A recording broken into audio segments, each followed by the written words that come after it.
രാവിലെ തന്നെ മാർബിൾ മൗണ്ടൻസിലേക്കുള്ള യാത്രയാണ്. രാവിലെ മാർബിൾ മൗണ്ടനിലേക്ക് പോവുകയാണ്. ഇത് ശരിക്കും ഒരു 5 എലിമെൻറ്റ്സ് 5 മൗണ്ടൻസ് എന്ന് പറഞ്ഞൊരു സംഭവമാണ് എന്നാണ് ഞാൻ വായിച്ചത്. അവിടെ ചെല്ലുമ്പോൾ കാണാൻ എന്താ സംഭവം എന്നുള്ളത്. ഇനി ഒരു എക്സ്ചേഞ്ചിൽ പോയിട്ട് കുറച്ച് കാശ് വാങ്ങിക്കണം. ഒരു ലക്ഷാധിപതിയായിട്ട് വന്നാണ് കോടിപതി ആവാനുള്ള പരിപാടി. പോകുമ്പോൾ ചിലപ്പോൾ ഒന്നും ഉണ്ടാവില്ല. കാരണം വിയറ്റ്നാമിൻ്റെ ഗുണം എന്ന് വെച്ച് കഴിഞ്ഞാൽ നമ്മളിവിടെ വരുമ്പോൾ നമ്മുടെ ഒരു ലക്ഷാധിപതിയാക്കും ഒരു ദിവസം കൊണ്ട് തന്നെ. പക്ഷേ 1-2 ദിവസം കൊണ്ട് തന്നെ നമ്മൾ പരമദരിദ്രനായിട്ട് മാറാൻ സാധ്യതയുണ്ട്. കാരണം ഇവിടുത്തെ റുപ്പി വാല്യൂ അല്ലെങ്കിൽ ഇവിടുത്തെ ഡോങ് വാല്യൂ വളരെ കുറവാണ്. വിയറ്റ്നാമിൽ എത്തിക്കഴിഞ്ഞാൽ ഗ്രാബ് എന്നുള്ളൊരു ആപ്പ് ഡൗൺലോഡ് ചെയ്യണം. അതുവഴിക്കേ നമുക്ക് ടാക്സി വിളിക്കാൻ പറ്റുള്ളൂ, അല്ലാണ്ട് ഒരു ടാക്സി കിട്ടില്ല.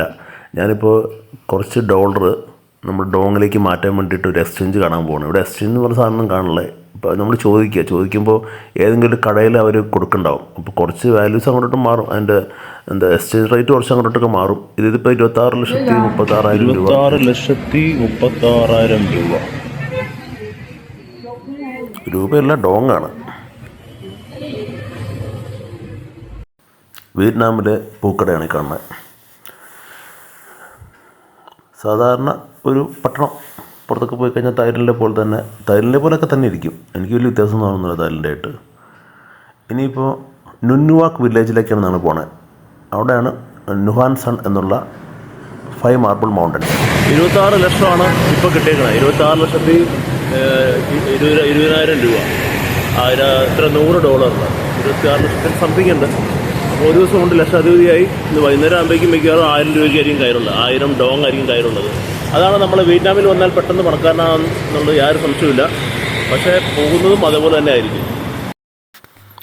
ഇതാണ് ഗ്രാബിൽ ഞാൻ വിളിച്ചു വരുത്തിയ ടാക്സിലൊക്കെ അടിപൊളി കേട്ടോ. എല്ലാം മിറ്റ്സുബിഷിയുടെ ആയിരിക്കും മിക്കതും.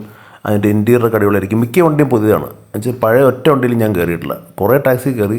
എല്ലാം അടിപൊളി ടാക്സിയാണ്. ചെറിയ വണ്ടിയാണെങ്കിൽ പോലും അതിൻ്റെ ഉള്ളിൽ എല്ലാം പുതിയതാണ്. ഇൻറ്റീരിയറൊക്കെ അടിപൊളിയാണ്. ഞാനിതിവിടെ കണ്ട ഒരു പ്രത്യേകതയാണ്. നമുക്ക് കുറച്ച് വിയറ്റ്നാം കാണാൻ ഇങ്ങനെ പോകുന്ന വഴിക്ക് ഉള്ള ബിൽഡിങ്സാണ് ഇതെല്ലാം. ഇതിനൊക്കെ സൺഷെയ്ഡുകൾ കുറവായിട്ട് ഞാൻ കാണുന്നുണ്ട്.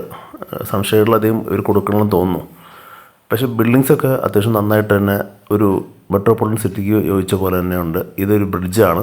കേബിൾ ബ്രിഡ്ജുണ്ട് അവിടെ. പിന്നെ ഒരു ഡ്രാഗൺ ബ്രിഡ്ജുണ്ട്. ഇത് രണ്ടാണ് അതിൻ്റെ ഒരു ഹൈലൈറ്റ്സ്. ഈ സിറ്റി വന്നാൽ തന്നെ തിരിച്ചറിയുന്നത് ആ 2 ബ്രിഡ്ജ് വഴിക്കാണ്. പിന്നെ കുറേ ഹോട്ടൽസൊക്കെ നല്ല രീതിയിൽ തന്നെ ചെയ്തിട്ടുണ്ട്.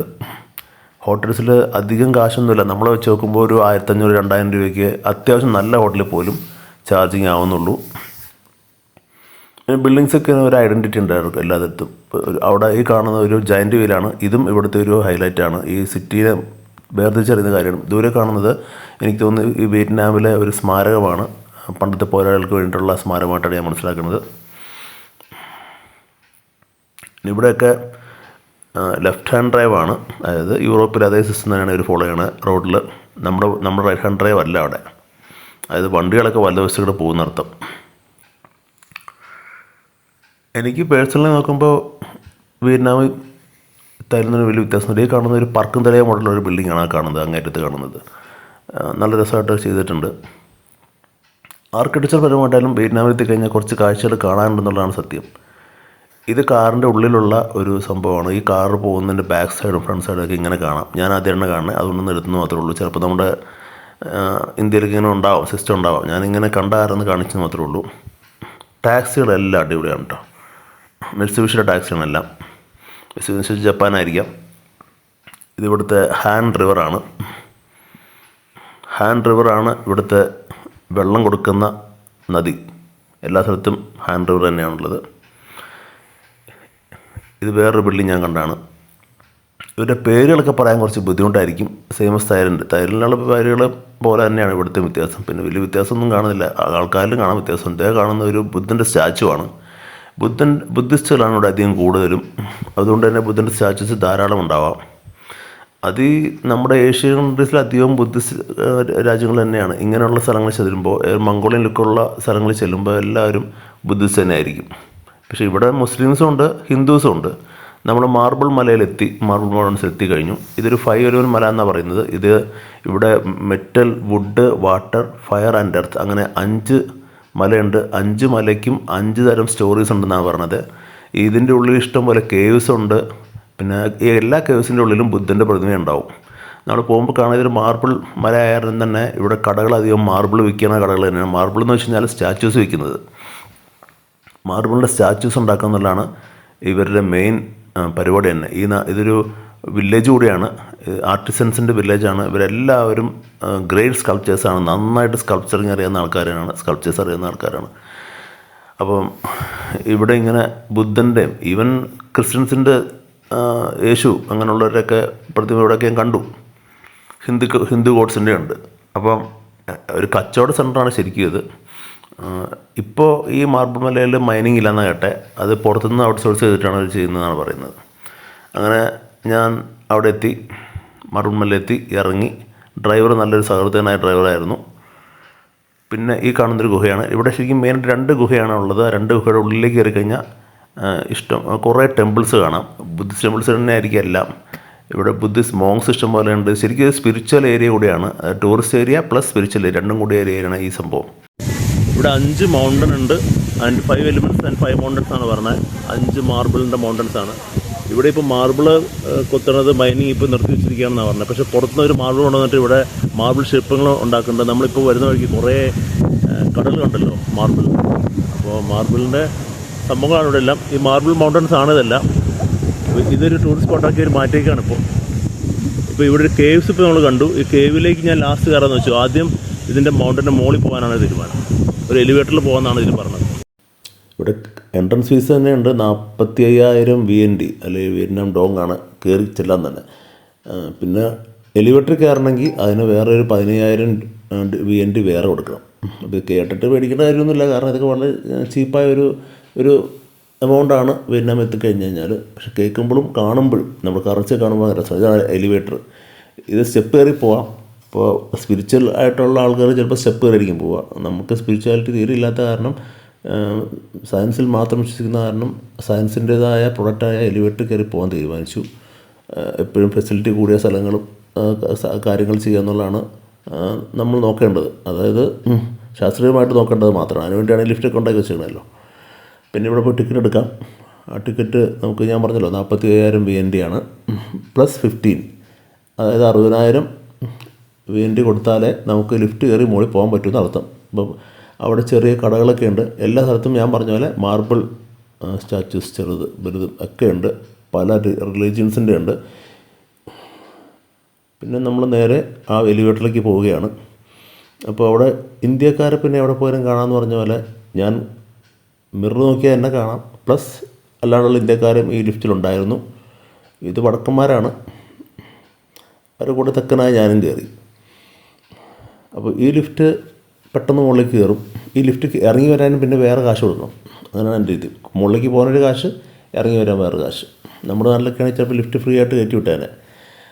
പക്ഷേ എന്തായാലും അവരതെല്ലാം മുതലാക്കി കാശാക്കുക എന്നുള്ള ഒരു ഐഡിയ ആണ്. വളരെ നല്ലതാണ്. കാരണം അത് വെച്ചിട്ടാണ് അവരതെല്ലാം മെയിൻറ്റെയിൻ ചെയ്യണത്. എന്തായാലും മെയിൻ്റെനൻസ് നന്നായിട്ട് അവർ ചെയ്യുന്നുണ്ട്. നമുക്കിപ്പോൾ ഈ കാണുന്ന ഡനാങ് സിറ്റിയുടെ ഒരു ദൂരക്കാഴ്ചയാണ്. അങ്ങോട്ടെല്ലാം അവിടുത്തെ ഒരു ബീച്ചും ഉണ്ട്. പിന്നെ തൊട്ടടുത്ത് തന്നെ ബീച്ച്. ഇതൊരു ആർട്ടിസാൻസ് വില്ലേജാണ്. തൊട്ടടുത്ത് തന്നെ ഇവിടുത്തെ ഒരു ബീച്ചും ഉണ്ട്. ഞാൻ ബീച്ചിൻ്റെ പേര് നേരത്തെ പറഞ്ഞിരുന്നു. പിന്നെ ഈ കാണുന്നതൊക്കെ മൗണ്ടൻസാണ്. അങ്ങനെ 5 മൗണ്ടൻസ് അവർക്ക് പ്രകൃതി അനുഗ്രഹിച്ച് നൽകിയ മൗണ്ടൻസാണ്. അത് ശരിക്കും യൂട്ടിലൈസ് ചെയ്യാൻ അവർ പഠിച്ചിട്ടുണ്ട്. നമ്മളിപ്പോൾ ലിഫ്റ്റിൽ നിന്ന് ഇറങ്ങി അങ്ങ് പോവുകയാണ്. ഇവിടെ നിന്ന് തന്നെ പല പല കാഴ്ചകൾ കാണാം. ഈ സിറ്റിയുടെ മുഴുവൻ ഒരു ബേഡ്സ് ഐ വ്യൂ പോലെയൊക്കെ കാണാവുന്ന ഒരു കാഴ്ച ഇവിടെ നിന്ന് കാണാൻ പറ്റും. ശരിക്കും ഇതൊരു നമ്മുടെ ബീച്ച് ഏരിയയാണ് മൊത്തം. കടലും പിന്നെ കടൽ തീരത്തുള്ള ഒരു നല്ലൊരു പട്ടണവും എന്ന് വേണമെങ്കിൽ പറയാം. ഫോർട്ട് കൊച്ചി അങ്ങനെയൊക്കെ പോലെ തന്നെ നമ്മുടെ നാട്ടിലെ ഫോർട്ട് കൊച്ചി അല്ലെങ്കിൽ ചെറായി ഇങ്ങനെയൊക്കെ പറഞ്ഞു. അതിനേക്കാളൊക്കെ നന്നായിട്ട് ചെയ്തെന്ന് മാത്രം. കാരണം ടൂറിസ്റ്റുകളെ ആകർഷിച്ചിട്ട് കാശുണ്ടാക്കാൻ ഈ രാജ്യക്കാരും മിടുക്കരാണ്. വിയറ്റ്നാം, ഈവൻ തായ്ലൻഡ് അങ്ങനെയുള്ളവരൊക്കെ അത് നമ്മളെക്കാളും മിടുക്കമുണ്ട്. കേരളം പോലെ അനുഗ്രഹിക്കപ്പെട്ട സ്ഥലം ഞാൻ വേറെ കണ്ടിട്ടില്ല, ഇത്തരം പ്രകൃതി ഭംഗിയുള്ള. പക്ഷേ എവിടെ നോക്കിയാലും പ്രകൃതി ഭംഗിയുള്ള സ്ഥലമാണ് നമ്മുടെ ഇവരെക്കാളും ഒക്കെ ആക്ച്വലി. പക്ഷെ നമ്മൾ ചെയ്യുന്നില്ല എന്നുള്ളതാണ് ഒരു ദുഃഖകരമായ ഒരു പച്ച സത്യം. കാരണം പൊട്ടൻഷ്യാലിറ്റി ഭയങ്കരമായിട്ടുള്ള ഏരിയ ആയിട്ട് പോലും ചെയ്യില്ല. ഈ കാണുന്നത് ഒരു ബുദ്ധിസ്റ്റ് പഗോഡയാണ്. ഫുള്ള് മാർബിൾ തന്നെ ചെയ്തേക്കണയാണ്. അവിടെ ഒരു ഭക്തൻ ഇരുന്ന് പ്രാർത്ഥിക്കുന്നുണ്ട്. അപ്പോൾ പകടം ഉണ്ടല്ലോ, എത്ര നില, 5-6 നിലയുണ്ടെന്ന് തോന്നുന്നു. അപ്പോൾ ബുദ്ധിസം ഭയങ്കരമായിട്ട് ശരിക്കും ഇതൊക്കെ ഉണ്ടായത് ഇന്ത്യയിൽ നിന്നാണ്, ഇന്ത്യ നേപ്പാൾ റീജിയനിൽ നിന്നാണ്. അവിടെ നിന്ന് സ്പ്രെഡ് ഔട്ട് ചെയ്തിട്ട് പുറത്ത് രാജ്യങ്ങളിൽ ഇപ്പോഴും ഭയങ്കര നന്നായിട്ട് അവർ ഫോളോ ചെയ്യുന്നു. നമ്മുടെ ഇന്ത്യയിൽ ബുദ്ധിസം ഏതാണ്ടൊക്കെ അസ്തമിച്ച മട്ടാണ്. പക്ഷെ ബുദ്ധിസം ആണ് ഞാനിപ്പോൾ മനസ്സിലാക്കിയെടുത്തോളം നമ്മുടെ ഇപ്പോൾ ഒരു പുതിയൊരു റിപ്പോർട്ട് വന്നിട്ടുണ്ട്. കീഴടി എന്നുള്ള തമിഴ്നാട്ടിലെ സ്ഥലത്ത് അവർ ഖനനം ചെയ്തപ്പോൾ ബുദ്ധിസ്റ്റിൻ്റെ കുറേ, അതായത് ഹിന്ദുസം വരുന്നതിന് മുമ്പുള്ള ബുദ്ധിസം ഉണ്ടായിരുന്നു എന്ന ലെവലിൽ കിട്ടിയെന്നൊക്കെ ഞാൻ വായിച്ചറിഞ്ഞു. അപ്പോൾ അത്രയും പഴക്കമുള്ള റിലീജിയനാണ് ബുദ്ധിസം എന്ന് പറഞ്ഞു കഴിഞ്ഞാൽ. പിന്നെ അതിന് സന്ദേശം തന്നെ അഹിംസയാണ്. പലതുകൊണ്ട് നല്ലൊരു കുറച്ചും കൂടി ബെറ്റർ ആയിട്ടുള്ള റിലീജിയനാണ് തോന്നാറുണ്ട്. ഇതിവിടെ ഇരിക്കാൻ പറ്റിയ കസേരകൾ ഉണ്ടാക്കിയതാണ്. ഇതൊക്കെ സ്റ്റോണാണ് സംഭവം.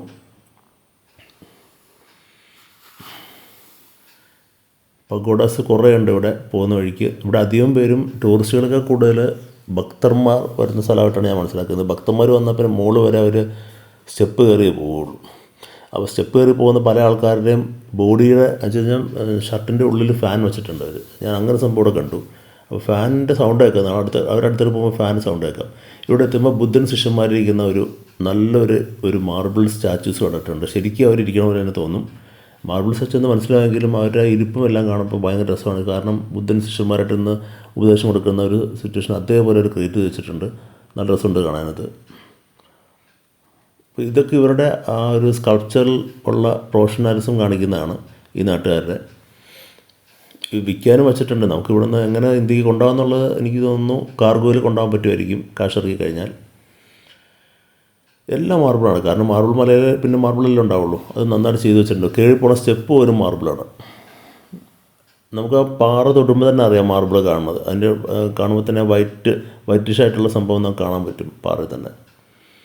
പിന്നെ സാധാരണ ഞാൻ പറഞ്ഞാൽ എല്ലായിടത്തും നീറ്റാണ്, അവർ മെയിൻറ്റെയിൻ ചെയ്യുന്നുണ്ട്. ബ്യൂട്ടി എന്ന് പറഞ്ഞു കഴിഞ്ഞാൽ ക്ലെൻലിനെസ്സും പിന്നെ ആ ഒരു ശില്പത്തിൻ്റെ ഭംഗിയും രണ്ടും കൂടിയിട്ടാണ്. പിന്നെ കാടിൻ്റെ ഇടയ്ക്കാണ്. എൻ്റെ പുണ്യപാദങ്ങൾ സ്റ്റെപ്പ് കയറി പോകുന്ന ഒരു സീനാണ് ഇപ്പോൾ കാണുന്നത്. എന്തായാലും ഈ ഏരിയയും കുറച്ച് പുണ്യം കിട്ടി തുടങ്ങിയെന്ന് തോന്നുന്നു ഞാൻ വന്ന കാരണം. പിന്നെ നമ്മുടെ മുകളിലേക്ക് കുറേ സ്റ്റെപ്പ് കയറി പോകാനുണ്ട്. ഇവിടെ ഒരു സീ വ്യൂ പോയിൻ്റൊക്കെ ഉണ്ട്. അതൊക്കെ ഞാൻ പോകുന്ന വഴിക്ക് ഇപ്പോൾ കാണിക്കാം. അവിടെ നിന്ന് നമുക്ക് ദൂരെയുള്ള കടൽ കാണാം. അത്രയേ ഉള്ളൂ. ചെറിയ ചെറിയ കാര്യങ്ങളാണ്. പക്ഷേ അവരിത് ഓരോ പേരൊക്കെ ഇട്ട് വെച്ചിട്ട് അങ്ങനെ നമ്മൾ അങ്ങോട്ട് ആകർഷിക്കാൻ വേണ്ടി ബോർഡൊക്കെ വെച്ചിട്ടുണ്ട്. പിന്നെ വാഴകൾ ഇഷ്ടം പോലെ ഉണ്ട് ഈ ഒരു ഏരിയയിൽ. വാഴകൃഷി നന്നായിട്ടുള്ളതായിട്ട് ഞാൻ മനസ്സിലാക്കുന്നു ഈ വില്ലേജിൽ പ്രത്യേകിച്ച്. പിന്നെ ഇതെല്ലാം കേവ്സാണ് കയറി ചെല്ലുമ്പോൾ തന്നെ. ഈ കാണുന്നതൊക്കെ കിടങ്ങുകളാണ്. അവിടെ സേഫ്റ്റിക്ക് വേണ്ടി അവിടെ കെട്ടി വെച്ചിട്ടുണ്ട്. എല്ലാത്തിനും ഫോട്ടോഷൂട്ട് ചെയ്യാൻ പറ്റിയൊരു ഏരിയ. ഭീമാകാരമായ ഗുഹകൾ, കിടങ്ങുകൾ, പാറകൾ മൊത്തം കണ്ടിട്ട് രോമാഞ്ചവും.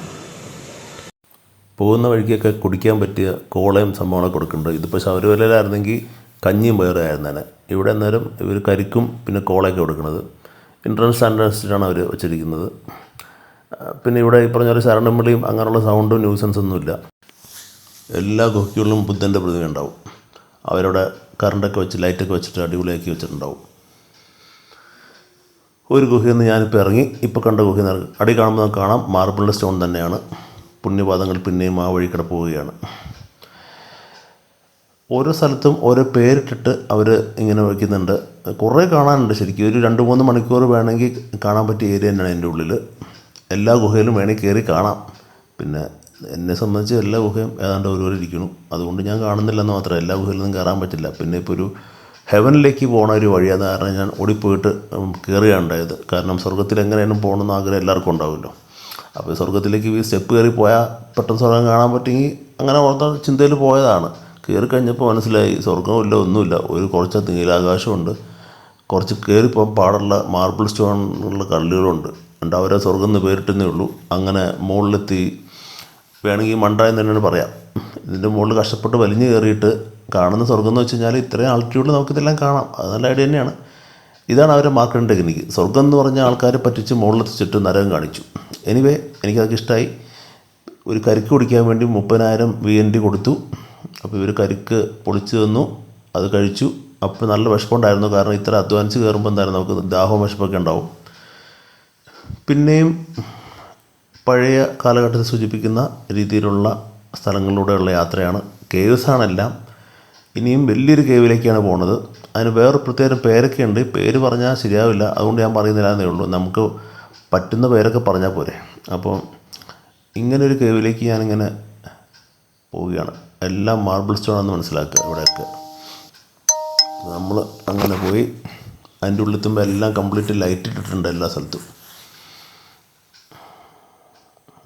ഇതിവിടുത്തെ ശരിക്കും ആകർഷിക്കുന്ന ഒരു സ്ഥലങ്ങൾ തന്നെയാണ്. കാരണം കുറേ ഗുഹകൾ കിട്ടിയപ്പോൾ അവർ ഗുഹയിൽ അതിൻ്റെ ഉള്ളിൽ അമ്പലം പണിതു, കറണ്ടിട്ടു, ആകർഷിക്കാവുന്ന എല്ലാ കാര്യങ്ങളും ചെയ്തു വെച്ചിട്ടുണ്ട്.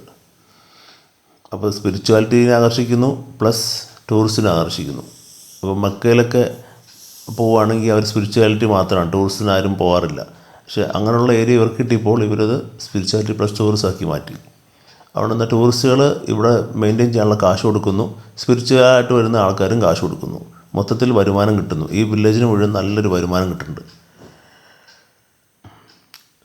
ഹിസ്റ്റോറിക്കലിയും വളരെ ഇമ്പോർട്ടൻ്റായ സ്ഥലങ്ങളാണ് ഇതെല്ലാം. ഇവിടെയൊക്കെ ഞാൻ മനസ്സിലാക്കിയിടത്തോളം ഈ വിയറ്റ്നാം യുദ്ധം നടക്കുന്ന സമയത്ത് ബേസ് ഹോസ്പിറ്റലായിട്ട് ഉപയോഗിച്ച സ്ഥലങ്ങളാണ്, രോഗികളെയൊക്കെ ശുശ്രൂഷിക്കുന്ന സ്ഥലമായിട്ട് ഉപയോഗിച്ച സ്ഥലങ്ങളാണ് ഈ കേവ്സൊക്കെ എന്ന് പറയപ്പെടുന്നു. സോ ഇതിനൊക്കെ പഴയൊരു ചരിത്രമുണ്ട്. അതൊക്കെ കഴിഞ്ഞിട്ടാണ് പിന്നെ അവർ ഇങ്ങനെയൊക്കെ മാറ്റിയത്. അന്ന് ഈ പറഞ്ഞ അമ്പലങ്ങളൊക്കെ ഉണ്ടാവാം, പക്ഷെ അന്ന് ഇത് കാര്യങ്ങൾക്ക് വേണ്ടി അവർ ഉപയോഗിച്ചിരുന്നു. ഇന്നിപ്പോൾ അങ്ങനെ പ്രത്യേകിച്ച് കാര്യമൊന്നുമില്ലാത്ത കാര്യം ഒരു ഹിസ്റ്റോറിക്കൽ മോണുമെൻ്റ് എന്ന രീതിയിൽ നിലനിർത്താൻ വേണ്ടിയിട്ട് സ്പിരിച്വൽ പ്ലസ് ടൂറിസം സ്പോർട്സ് എന്ന രീതിയിൽ അവർ ഉപയോഗിക്കുന്നതെന്ന് മാത്രം. എന്തായാലും ലോകം നമ്മളെ കാണിച്ചു തരുന്നത് നിങ്ങൾക്ക് അവൈലബിളായിട്ടുള്ള ഏരിയയിൽ നല്ല രീതിയിൽ മെയിൻറ്റെയിൻ ചെയ്തിട്ട് ടൂറിസ്റ്റുകളെ ആകർഷിക്കുക എന്നുള്ളത് തന്നെയാണ്. അതിൽ ഇന്ത്യയിലെ ഏറ്റവും നല്ല സ്പോട്ട് ഇന്ത്യയിലുള്ള ഒരുമാതിരി എല്ലാ സംസ്ഥാനത്തും ഞാൻ പോയിട്ടുണ്ട്. തിരിച്ചെത്തുമ്പോൾ നമുക്ക് തോന്നുന്നത് കേരളത്തിൽ നല്ലതാണെന്ന് തന്നെയാണ്. അത് ഉപയോഗിക്കാൻ അറിയാൻ പാടാത്തൊരു ജനതയാണ് എന്ന് വളരെ വിഷമത്തോടെ പറഞ്ഞേ പറ്റൂ. അത് മെയിനായിട്ട് നമ്മുടെ റോഡുകൾ ഇപ്പോഴും വളരെ മോശമാണ്. അത് അങ്ങനെയാണ് നമ്മുടെ കൾച്ചർ കുറേ മാറ്റിയെടുത്തിരുന്നെങ്കിൽ എത്രയോ നന്നായെന്ന് ഞാൻ ആലോചിക്കാറുണ്ട്. കുറച്ച് റിലീജിയൻ എന്നുള്ള പരിപാടി കുറച്ചിട്ട് ടൂറിസ്റ്റുകളെ ആകർഷിക്കാൻ ഈ ജനത മുഴുവൻ നോക്കുകയായിരുന്നെങ്കിൽ കേരളത്തിൽ നിന്ന് ഒരുത്തിനും പുറത്തുകൊണ്ട് ഒരു കാര്യം ഉണ്ടാവില്ല. കേരളത്തിൽ തന്നെ സുഖമായിട്ട് ജീവിക്കാനുള്ള വരുമാനവും കിട്ടും, എല്ലാം കിട്ടിയാനെ. പക്ഷെ ഇപ്പോഴും അങ്ങനെ ആയിട്ടില്ല. ഇതെല്ലാം അവരുടെ റിലീജിയസ് ആയിട്ടുള്ള സ്ഥലമാണ്. ഇതിൻ്റെ മുമ്പിൽ വന്നിട്ട് എല്ലാവരും മുട്ടുകുത്തുകയും വണങ്ങുകയൊക്കെ ചെയ്യുന്നുണ്ട്. അത് പിന്നെ റിലീജിയസിലായിട്ട് വിശ്വസിക്കുന്ന ആൾക്കാരുടെ ഒരു സ്ഥിരം പരിപാടിയാണ് വഴങ്ങി നിൽക്കുക, മുട്ടുകുത്തി നിൽക്കുക എന്നുള്ളതൊക്കെ. നമുക്കങ്ങനെ അതധികം ഫോളോ ചെയ്യാൻ പറ്റാത്ത കാരണം നമ്മളത് കണ്ടു തന്നു. അപ്പോൾ ഇതിൻ്റെ ഉള്ളിലുള്ള കുറേ കേവ്സിലേക്കുള്ള വഴികളൊക്കെ ഇങ്ങനെയുണ്ട്. ഇങ്ങനെ കേവ്സിൽ പോകുമ്പോൾ നല്ല രസമാണ് ഇതിൽ പോകാൻ. എന്നുവെച്ചാൽ എന്തോ ഒരു അഡ്വഞ്ചർ ഫീലിങ്ങൊക്കെ നമുക്ക് വരും, എന്തോ ഇത് കണ്ടുപിടിക്കാനുള്ള ഫീലിങ്സൊക്കെ ആയിട്ട്. പക്ഷേ അവസാനം നമ്മൾ എത്തിച്ചേരുന്ന ഇങ്ങനെയുള്ള സ്ഥലങ്ങളാണ്, പിന്നെ ഉള്ളിൽ കയറാൻ പറ്റില്ല. ഇത് തന്നെയാണ് ഞാൻ ഈ നൈനിറ്റാളിൽ ചെന്നപ്പോഴും ഇങ്ങനെ കുറേ കേവ്സ് എൻ്റെ പഴയ വീഡിയോ ഒക്കെ കാണാൻ പറ്റും. ഇതൊക്കെ ശരിക്കും മാർബിളിൻ്റെ കല്ലാണ്. നമുക്ക് തൊട്ട് നോക്കുമ്പോൾ തന്നെ അറിയാം ഭയങ്കര സ്മൂത്താണ്. ഇതൊന്ന് പോളിഷ് എടുക്കുകയാണെങ്കിൽ ശരിക്കും വൈറ്റ് ആവും. നമ്മളിപ്പോൾ ഈ അടി കാണുന്ന പോലത്തെ. ഇപ്പോൾ ഇവിടെ ശരിക്കും ഇത് പുറത്തുകൊണ്ടെന്ന് മാത്രമല്ല, ഇവിടുത്തെ തന്നെ ചെത്തി മിനുക്കി എടുത്തിട്ട് ഇട്ടേക്കുന്ന സാധനമാണിത്. സോ ആദ്യമായിട്ടാണ് ഒരു മാർബിൾ ഗുഹയിൽ കയറുന്നത്. ഇതെല്ലാം മാർബിൾ, ഇതൊരു 5 മലയുണ്ട് ഇവിടെ. മാർബിൾ കേവ്സ് അതിൻ്റെ ഉള്ളിൽ ഇഷ്ടം പോലെ ഉണ്ട്. ഇപ്പോൾ ഇവിടെ മൈനിങ് തീർന്നു എന്നാണ് പറയുന്നത്. ഇനി ഞാൻ വിയറ്റ്നാം ടോയ്ലറ്റ് കാണാൻ പോവാണ്. അവിടെ പബ്ലിക് ടോയ്ലറ്റ് വെച്ചിട്ടുണ്ട്. അപ്പോൾ പബ്ലിക് ടോയ്ലറ്റിൻ്റെ അടുത്ത് ആൾക്കാർക്ക് ഇരിക്കാൻ പറ്റിയ സ്ഥലത്താണ് നമ്മളിപ്പോൾ റൗണ്ടിൽ കണ്ടത്. ഇതാണ് ആ ടോയ്ലറ്റ്. ഇവിടെ ലൈഫിൽ ആദ്യമായിട്ട് 30,000 രൂപയുടെ കരിക്ക് കുടിച്ചു. പിന്നെ നമ്മൾ ലിഫ്റ്റ് കയറി പോണേന് 15,000 രൂപ, 15,000 ലോങ് ആണ്. ഇതൊക്കെ നമ്മുടെ ഈ നാട്ടിൽ മാത്രമേ നടക്കുകയുള്ളൂ. നമ്മുടെ നാട്ടിലൊക്കെ ആണെങ്കിൽ ചിലപ്പോൾ ഫ്രീ ആയിട്ട് പോകാം. കരിക്കിനൊക്കെ എത്രയുണ്ട്, 30-60 രൂപ ഉണ്ടാവും. പക്ഷേ കറൻസി വാല്യൂ കുറഞ്ഞതിൻ്റെ പ്രശ്നമാണ്. പക്ഷേ അങ്ങനെ ഒരു രാജ്യത്ത് വരുമ്പോൾ നോക്കാം. അതിൻ്റെ ഇപ്പോൾ ഇവരിപ്പോൾ 30,000 പറഞ്ഞാൽ 30 എന്നാണ് പറഞ്ഞത്. അതായത് 30 രൂപ എന്ന രീതിയിൽ തന്നെ അവർ പറഞ്ഞതും. പിന്നെ കറൻസിയിൽ 30,000 ഉണ്ടാവുന്നേ ഉള്ളൂ. ഇത് ഇവരുടെ സീ വ്യൂ എന്ന് പറഞ്ഞ സ്ഥലം, ഇതൊരു ബോർഡ് കണ്ട ഓടി ഒന്നാണ്. ഇവിടെ എത്തിക്കഴിഞ്ഞപ്പോൾ ദൂരെ കടൽ കാണാം, ഇത്രേ ഉള്ളൂ. പക്ഷേ അങ്ങനെയും ഒരു വ്യൂ സ്ഥലം ഉണ്ടാക്കി വെച്ചിട്ടുണ്ട് അവരങ്ങനെ. അപ്പോൾ ഇതൊക്കെ ഒരു ടെക്നിക്കാണ് ആളുകളെ ആകർഷിക്കാനുള്ള. പിന്നെ അടിയിലേക്ക് ഇറങ്ങിയപ്പോൾ അവിടെ ഒരു ബുദ്ധൻ്റെ അമ്പലമുണ്ട്. എല്ലാ സ്ഥലത്തും ഉണ്ട് ഇങ്ങേരുടെ അമ്പലവും ഇങ്ങേരുടെ പ്രതിമയും വെച്ചിട്ട്. ഒടുക്കത്തെ ആരാധനയാണ്, ഒരു രക്ഷയില്ലാത്ത ആരാധന. പിന്നെ കുറച്ച് കഴിഞ്ഞ് അടിയിലേക്ക് പുറത്തേക്ക് ഇറങ്ങി കഴിഞ്ഞാൽ നമുക്കിതുപോലെ പല രീതിയിലുള്ള പല ആൾക്കാരുടെ സ്കൾപ്ചേഴ്സ് കാണാം. ഇതൊക്കെ ചൈനീസിൻ്റെ ആൾക്കാരെ പോലെ കണ്ടാൽ തോന്നും. പിന്നെ ബോൺസായി മരങ്ങൾ കുറേ അവിടെ ചെയ്ത് വെച്ചിട്ടുണ്ട്. ഇനി ഇവരുടെ ആർട്ടിസൻ വില്ലേജാണ്. ആ വില്ലേജിലേക്കാണ് നമ്മൾ ഇറങ്ങി പോകുന്നത്. ഇവിടെ നിന്ന് എല്ലാ സ്ഥലത്തും ഇതേപോലെ സ്കൾപ്ചേഴ്സ് തന്നെ. ഇവരുടെ മെയിൻ വരുമാനം തന്നെ സ്കൾപ്ചേഴ്സ് ഉണ്ടാക്കിയിട്ട് വിൽക്കുക എന്നുള്ളത് തന്നെയാണ്. നമ്മുടെ കുറേ ആളുകൾ വരും, ഇത് വേണോ ഇത് വേണമെന്ന് വെച്ചിട്ട് നമ്മളെ കൊണ്ട് എന്തെങ്കിലും വാങ്ങിച്ചിട്ട് അവർ പോവുള്ളൂ. അപ്പോൾ ഒന്നുമില്ല, ചെറിയ മാലയും വളയൊക്കെ ചെറിയ ചെറിയ സ്റ്റാച്ചുവരും മതി, അവർക്ക് എന്തെങ്കിലും നമ്മളെ കൊണ്ട് വാങ്ങിപ്പിക്കണമെന്നേ ഉള്ളൂ. പക്ഷേ ഞാൻ ഇപ്രാവശ്യം ഒന്നും വാങ്ങിച്ചില്ല കാര്യമായിട്ട്, കാരണം വാങ്ങിക്കാൻ തോന്നില്ല എന്നുള്ള സത്യം. പിന്നെ കുറച്ച് കഴിക്കാൻ വേണ്ടി കയറിയപ്പോൾ കാണുന്ന മെനു ആണ് ഈ കാണുന്നത്. ഒരു വിയറ്റ്നാം കൊച്ചാണ് എനിക്കിത് എടുത്തു തന്നെ, അവരുടെ കട നടത്തുന്ന ഒരു കുഞ്ഞു കൊച്ചാണ്. ഈ 12 വയസ്സുള്ള കൊച്ചാണ് ആ കാണുന്നത്. 2,50,000 രൂപയായി നമ്മളൊരു മീൽ കഴിച്ചപ്പോൾ. അപ്പോൾ ആ സന്തോഷത്തിൽ ഞാൻ പുറത്തിറങ്ങി അടുത്തുള്ള ബീച്ചിലേക്ക് ഇങ്ങനെ നടന്നു പോവുകയാണ്. ടാക്സിക്ക് പോവുകയാണെങ്കിൽ 40,000 രൂപയാവും. പിന്നെ കുറച്ച് വേലയിലുള്ളത്തോടെ നടന്നങ്ങ് പോവുകയാണ്. വാഴ കൃഷി ഞാൻ പറഞ്ഞ പോലെ എന്തോരം വാഴ നോക്ക്, നന്നായിട്ട് വാഴ ഇവിടെ ഉണ്ടാവുന്നുണ്ട്. വാഴയും പ്രതിമയും എന്ന് വേണമെങ്കിൽ ഈ സ്ഥലത്തെ പറയാം. വേണമെങ്കിൽ ഒരു കഥ വരെ ഉണ്ടാക്കാം വാഴയും പ്രതിമയും വെച്ച്. പ്രതിമ കൊണ്ട് വിൽക്കുന്ന കടകൾ ധാരാളം. പിന്നെ നീലാകാശം ഇങ്ങനെ അപ്പോഴും അവിടെ തന്നെ ഇപ്പോൾ ഉണ്ട്, ഇഷ്ടംപോലെ. ഈ പറഞ്ഞ 5 മലകളും പഗോഡയും ആകപ്പാടെ രസമാണ് കണ്ടു കഴിഞ്ഞാൽ. ഇപ്പോഴത്തെ ഒരു ബീച്ചും. ഇത് വാങ്ങിക്കാൻ കുറേ ആളുകൾ വന്ന് ഞാൻ കണ്ടു. ടൂറിസ്റ്റുകൾ കാണുക മാത്രമല്ല പലരും പർച്ചേസ് ചെയ്യുന്നുണ്ട് ഇവിടുന്ന്. അപ്പോൾ ഈ ഗ്രാമത്തിന് നല്ലൊരു വരുമാനം അവർ എൻഷുർ ചെയ്യുന്നു എന്നുള്ളത് സത്യമാണ്. ഇതിപ്പോൾ ഇന്ന് ഉച്ചയാറിനാണ് ബീച്ചിലേക്ക് ഒരു മനുഷ്യനും പോകാനുള്ള, ബീച്ചിലേക്ക് വളരെ 1-2 പേരൊക്കെ പോകണം ഞാൻ കണ്ടുള്ളൂ. ഇവിടെ തന്നെ പല ആൾക്കാരുടെ പ്രതിമ കാണാം, പല മതങ്ങളിലെ ദൈവങ്ങളുടെ പ്രതിമയുണ്ട്, ഇവരുടെ പ്രസിഡൻറ്റിൻ്റെ പ്രതിമയുണ്ട്. അങ്ങനെ പല ആളുകളുടെ രാഷ്ട്രീയപരമായിട്ടും മതപരമായിട്ടുള്ള ആളുകളുടെയൊക്കെ പ്രതിമ ഇവിടെ കാണാം. എന്നാലും എല്ലാത്തിലും ബുദ്ധൻ തന്നെയാണ് ഹീറോ ഇതിൻ്റെ ഉള്ളിൽ. ബുദ്ധനെ കഴിഞ്ഞിട്ടേ ഉള്ളൂ ബാക്കി എന്തും. അപ്പോൾ ഞാൻ അങ്ങോട്ടേക്ക് പോകുന്ന വഴിക്ക് കണ്ട ഈ പ്രതിമകൾ വിൽക്കുന്ന മ്യൂസിയമൊക്കെ ഉണ്ട്. ഇത് അങ്ങനത്തെ ഒരു മ്യൂസിയമാണ്, പ്രതിമയുടെ മ്യൂസിയമാണ്. അവിടെ ഒരു വിയറ്റ്നാം പെൺകുട്ടി വെള്ളം അടിച്ചിട്ടുണ്ട്, ഓസിൽ വെള്ളം അടിച്ചിരിക്കുകയാണ്. അല്ലാണ്ട് വെള്ളം അടിക്കാമെന്ന് ഉദ്ദേശിച്ച് ഞാൻ അതേ ഉദ്ദേശിച്ചുള്ളൂ. പിന്നെ ഒരു 150 മീറ്ററെങ്കിലും നടക്കണം ഈ ബീച്ചിലേക്ക്. ഇപ്പോൾ ഞാൻ നടന്ന് തന്നെയാണ് പോണത്. നടന്നു പോകണ കാരണം നമുക്ക് ഇങ്ങനെയുള്ള വീഡിയോ ഒക്കെ എടുക്കാൻ പറ്റി, ഇങ്ങനെയുള്ള പ്രതിമകളൊക്കെ അടുത്ത് കാണാൻ പറ്റി. ഇതൊരു മ്യൂസിയം തന്നെയാണ്, പ്രതിമകളുടെ മ്യൂസിയമാണ് ഈ കാണുന്നത്. അത് നല്ല രസമായിട്ട് അടുക്കി ഒതുക്കി വെച്ചിട്ടുണ്ട്. എന്നുവെച്ചാൽ ഇത്ര ആളുകളുടെ ഇടയ്ക്ക് നമ്മൾ നടന്നു പോകുന്ന ഒരു ഫീലിംഗ് വരുന്നുണ്ട് മ്യൂസിയത്തിൻ്റെ ഉള്ളിൽ കൂടെ പോകുമ്പോൾ. ഇതിൽ എൻട്രൻസ് ഒക്കെ ഫ്രീ ആണ്, ആർക്കും കയറി നടന്നു പോകാം. അവരുടെ തദ്ദേശീയമായി ഉണ്ടാക്കുന്ന കാര്യങ്ങൾ അവർ നന്നായിട്ട് മാർക്കറ്റ് ചെയ്യുന്നു എന്നുള്ളതാണ് എനിക്ക് മനസ്സിലാവുന്നത്. അവർക്ക് ആ കിട്ടിയൊരു മലയാണ്, ആ മലയിൽ നിന്ന് ഒരു മാർബിൾ മലയായിരുന്നു. ആ മാർബിൾ മലയിൽ നിന്ന് അവർക്ക് എന്തൊക്കെ ചെയ്യാൻ പറ്റുമോ അതെല്ലാം നന്നായിട്ട് ചെയ്യുന്നുണ്ട്, നന്നായിട്ട് മാർക്കറ്റ് ചെയ്യുന്നുണ്ട്, നന്നായിട്ട് വിൽക്കണമുണ്ട്. സോ ഇതൊക്കെയാണ്. നമുക്കും കയർ ഫാക്ടറി ഉണ്ടായിരുന്നു നമ്മുടെ അവിടെ ആലപ്പുഴ ഭാഗത്തൊക്കെ പോയി കഴിഞ്ഞാൽ കയർ നന്നായിട്ട് അവിടെ. ഇപ്പോൾ കയറിൻ്റെ ഉൽപ്പന്നങ്ങൾ വളരെ കുറവാണ്, നമ്മൾ ഉപയോഗിക്കുന്നത് കുറവാണ്, പുറത്തേക്കുള്ളതും കുറവായി തുടങ്ങി. അത് മാർക്കറ്റിങ്ങിൻ്റെ കുറച്ച് പ്രശ്നങ്ങൾ ഉണ്ടെന്ന് ഞാൻ മനസ്സിലാക്കുന്നത്. ഇതാണ് ഇവിടുത്തെ ബീച്ച്. ബീച്ചിൽ സാധാരണ കാണുന്ന പോലെ മണലും ഉണ്ട്, പിന്നെ കടലും ഉണ്ട്, പിന്നെ നീലാകാശമുണ്ട്. അപ്പം ഇത് ഏറ്റവും ബ്യൂട്ടിഫുൾ ബീച്ചാണെന്നാണ് പറയുന്നത് നമ്മുടെ ഈ ഭാഗത്തെ. ശരിക്കും ബ്യൂട്ടിഫുൾ തന്നെയാണ്. പക്ഷെ ഞാൻ വരുന്ന ബീച്ചുകൾ ഞാൻ സാധാരണ പോണ ഉച്ചയ്ക്ക് കാരണം അതിൻ്റെ ഭംഗി അങ്ങ് ശരിക്കും ആസ്വദിക്കാൻ പറ്റില്ല. കാരണം ടൈമിങ് വളരെ പ്രധാനമാണ്. ഇവരുടെ വള്ളമാണ് ഈ കാണുന്നത്, റൗണ്ടിലുള്ള വള്ളമാണ്. നമ്മുടെ പോലെ നീളത്തിലുള്ള വള്ളം ഞാൻ ഇവിടെ കണ്ടില്ല. തിരിച്ച് ഞാൻ എൻ്റെ ഹോട്ടലിലേക്ക് മടങ്ങുകയാണ്.